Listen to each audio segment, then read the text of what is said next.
good evening. I think we're going to get started.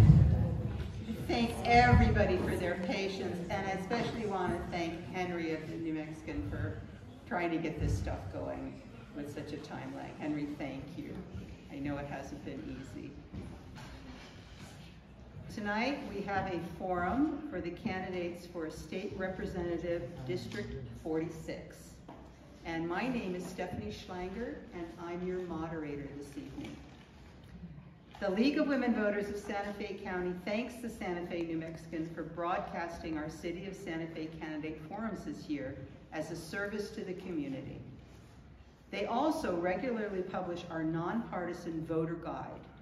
It's available on our website, and more election information is available at our table out in the lobby, if you would like to pick some up on your way out. Let me introduce the candidates for tonight's forum. Starting on the left, we welcome Jay Groseclose. Hello. And, hi Jay. And Andrea Romero. Thank you. The candidates have agreed to follow league protocols for candidate forums this evening, including respecting the time limits for their responses and maintaining a civil discourse, even when they disagree about the issues.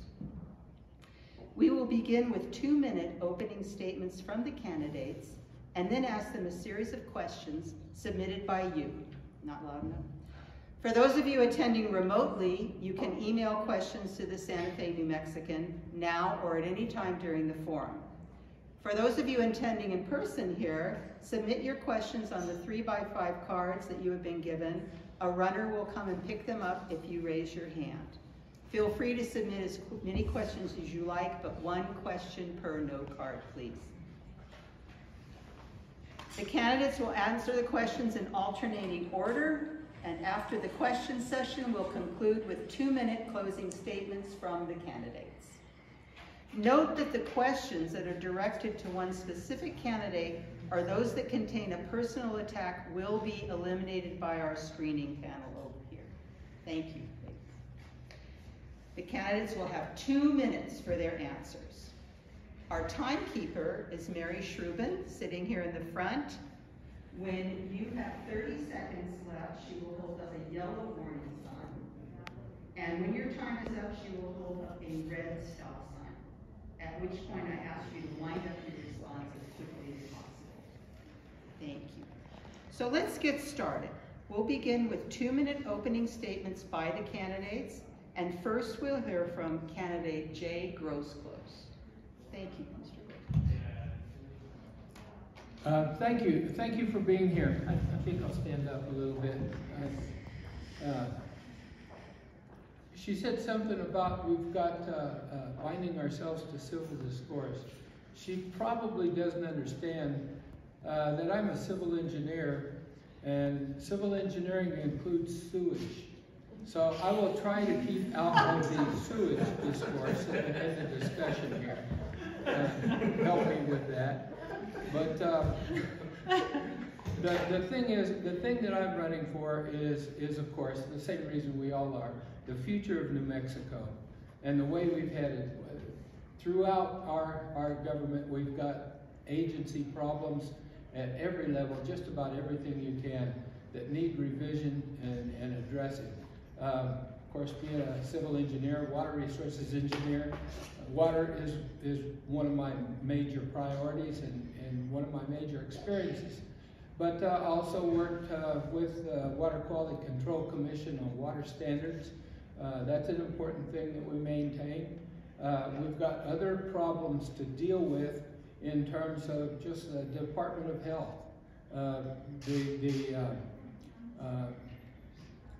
Our justice system has real problems with us being one of the highest crime state nation, well, the highest crime states in the nation.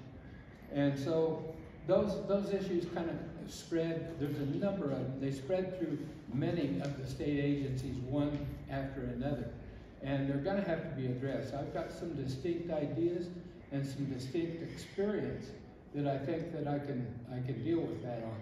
One of those is a really intimate knowledge of how our state government operates and how it operates at the agency level. I can remember a lot of times in the past where we would have legislative concerns that we just could not address.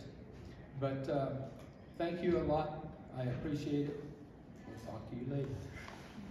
Thank you, Mr. Groseclose. Ms. Romero. Thank you all for taking the time out on this rainy day in New Mexico, which we're always grateful for, but it's also absolutely wild that we're still getting rain post balloon fiesta. That said, it's an honor to be your representative in House District 46. It's been the honor of my life to serve you for 2 terms in our New Mexico State Legislature. I've earned the trust of my colleagues, having served as the House parliamentarian and the chair of rules, also vice chair of the Consumer and Public Affairs Committee, and of course serve on other committees as well in the interim and during the session. It's been incredible, the work that we've been seeing come out of our state government, and that it's working. We have transformed, as was promised, education, seeing teachers being hired, seeing classrooms recovering from COVID, and seeing so many different issues coming to fruition with great leadership in place. It's been an honor to cast votes on behalf of New Mexico's children, including being able to put on the ballot this November early childhood education, which will be funded by the Permanent Fund, no additional cost to New Mexicans. Looking at how we might be able to continue investment in climate change infrastructure, dealing with the exacerbated crisis of our drought in New Mexico, how it is that we can purpose funds for what we will do to address that drought and protect our water, how we can grow responsibly, of course supporting our small businesses and entrepreneurs, and being able to invest in New Mexico's future so that our families and our children are able to stay here and build their lives here. It's been, again, such a critical importance to have great leadership, and I'm so grateful to work with people who know how to get the job done, including most of our government that's in power today, but keeping them responsible and holding them accountable. So in our service through the interim committees and everything else, I want to continue that work, and again, it's been such an honor, and I ask for your vote. Thank you. Thank you, Ms. Romero. So we're going to start with a very general question from the audience, and we will start with candidate Romero first. What drives you to be a candidate for state representative of District 46? What are your goals, and what would you like to achieve? Thank you for the question. What drives me is the fact that I love the people of not only this district, but this state. It's my home, it's my heart. I've said that on paper, but the truth is the reality of all of this work is because of the people that put in all of the time and energy to make sure that I'm doing my job properly and addressing the actual needs of the people. So when it comes to where I'm from Chimayo, Española, Nambe, and La Mesilla, that's where I grew up, and I now live in Santa Fe, to be able to do this critical work and bring it home. The drive comes for me in seeing the transformation happen. In the 4 years that I've been in office, we've actually seen market change throughout the state. With the legalization of cannabis, the creation of jobs, the ability to actually reform much of our criminal justice system and ensure that we're targeting the right sorts of crimes and punishing properly. We're working on so many different things, from climate action. These are critical issues to New Mexicans in the way it is that it affects our everyday life. Those are the things, from healthcare to education, that we still need to continue to work at. And in our legislature, that is where we'll be able to make those changes happen. What drives me, again, is the love and respect that everybody has for this land and this state. And I will do everything in my power to make sure that we can bring all of the potential that we have as a state to fruition. And there are so many ways and so many ideas that I have in store to do that. I look forward to your questions and ideas as well, and how it is that we can continue that good work. Thank you. Mr. Groseclose, would you like me to repeat the question? Yes. Okay. What drives you to be a candidate for state representative of District 46? What are your goals, and what would you like to achieve? New Mexico in general, has undergone a significant change over the last 40 years, as you all know. There's been more of an urbanization sort of thing going on, which means more population, more demands on natural resources, more needs for things just like recreation even. But the thing that's driving me a lot is to make sure that we respect New Mexico, its culture and its heritage, and that we maintain our ability to really value all of the people from our diverse backgrounds, and that we incorporate them. We're not leaving anybody out in our future. I have a lot of personal experience on certain issues that are driving New Mexico now, and a bunch more that I have a very strong opinion about, such as child safety and child our safety.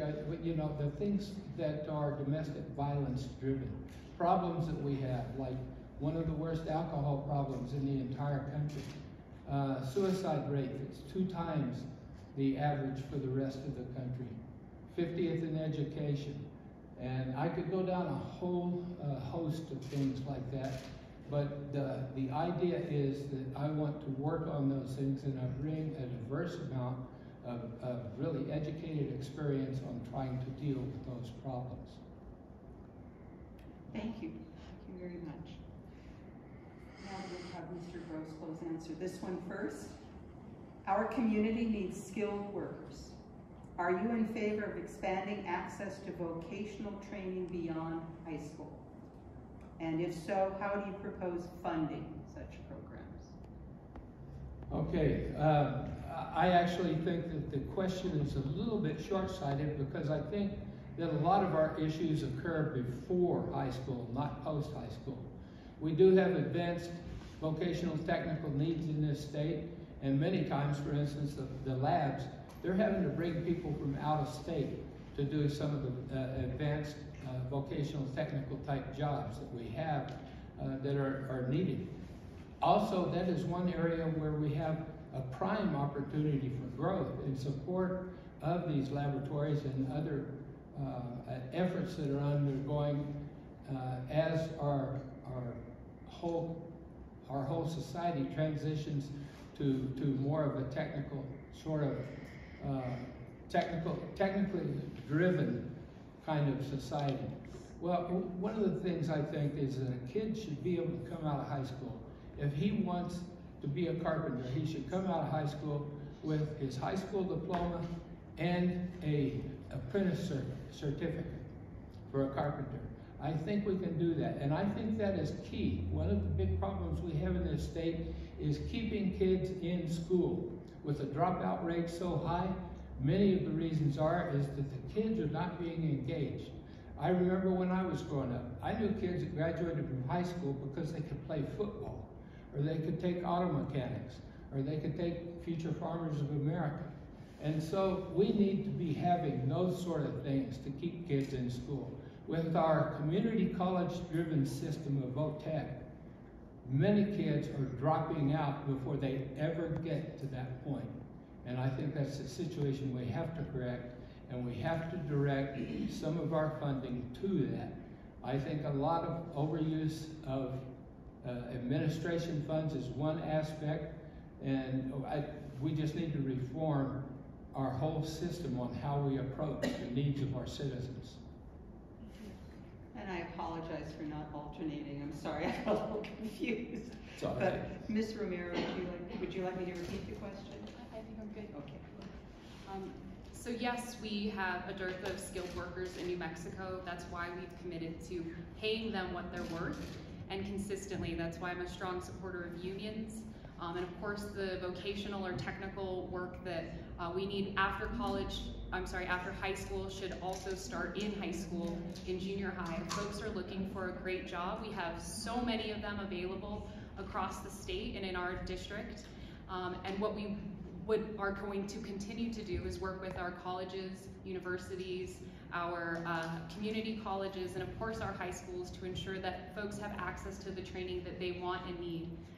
Back in the day, we decided four-year college was going to be the solution for everyone in America. And as we know, that's not really necessary anymore. You can get an associate's, you can get a certificate. We're continuing to create these investment opportunities, including having free college for everyone. For those that are working hard, we want to create that access. And maybe, you know, like family members of mine, they don't do traditional college. They may take some time off and get a job right away or start a family and then come back to it later. Those accessible options should always be on the table for folks that are trying to earn new skills, whatever age, whatever background. And so we're going to continue to purpose that. We're going to continue to work with our colleges and universities.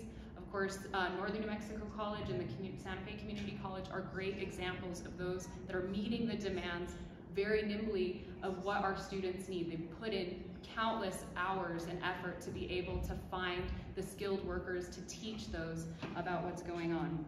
And again, being able to ensure that we have that technical ability with finding that access is key, which is why we need to be in junior highs, high schools, even elementary schools to talk about how great paying these jobs are, how we're going to be able to create jobs right out of school and know that everyone will be able to have that access for their families and for their future right here in our hometown.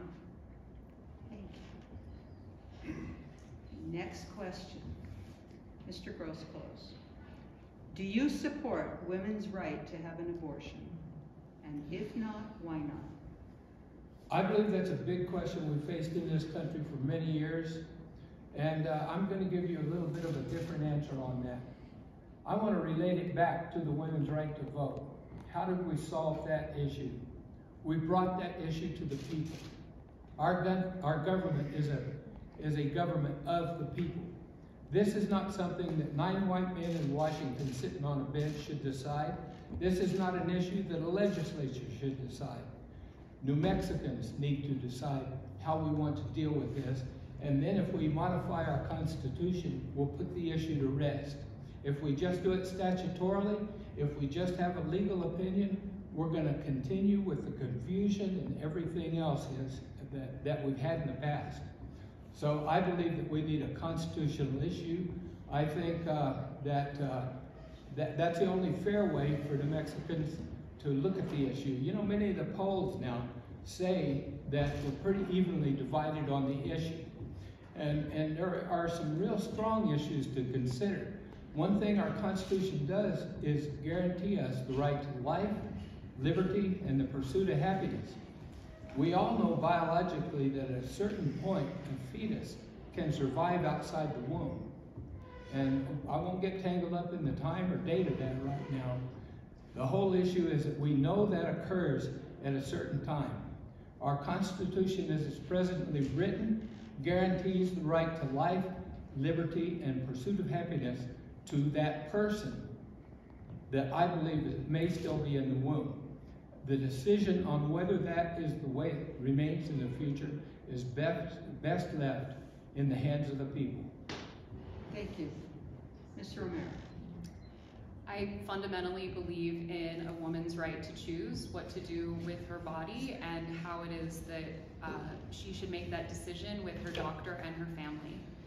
This is something that the government should not be involved in, and it should always be safe and legal access to reproductive health care, period. This is something that New Mexicans are not at all closely divided on. New Mexicans have countlessly said that they want this right and they want to keep it. Why this hasn't touched the legislature right now recently is because we recently repealed a completely egregious 1969 law that criminalized abortion in this state that was basically protected by Roe v. Wade. While abortion was made legal, we were not criminalizing women. We repealed that law worrying what would happen if the Supreme Court wanted to decide for New Mexicans what women's choice was going to be. In which case, when that law was repealed and when the Supreme Court made the decision that they had in overturning Roe v. Wade, women are now protected in New Mexico for their right to choose. And it was an honor for me to be able to repeal that law to keep women safe and allow them that access. As we move forward, as far as what we might do in the legislature, right now that safe access is protected. We have an Equal Rights Amendment as well that was added to our Constitution, which protects that equality and those access to our rights. I will continue to vote on behalf of New Mexico, on behalf of the people that support this issue. Our district is the top supporter for Planned Parenthood votes in the state of New Mexico, and I will continue to vote on behalf of our district's interests in protecting that right. Thank you. Thank you very much. I just want to remind the audience that when you submit questions, please do not direct them to one or the other candidates. They need to be open-ended, addressable by both. Thank you. Ms. Romero, we'll start with you again here. Do you believe climate change is a problem? And if so, what measures would you support to mitigate or address it? Yes, climate change is a problem, and it's real, and it's right here in New Mexico. We're experiencing that with our absolute historic drought that we're in, extreme drought. Despite the rain falling, we know that we're also going to experience the dry. We saw that with our fire season starting earlier this year, and what we're dealing with now with the burn scar in Mora, flowing all the way down into our district, beyond Medio to Sucre.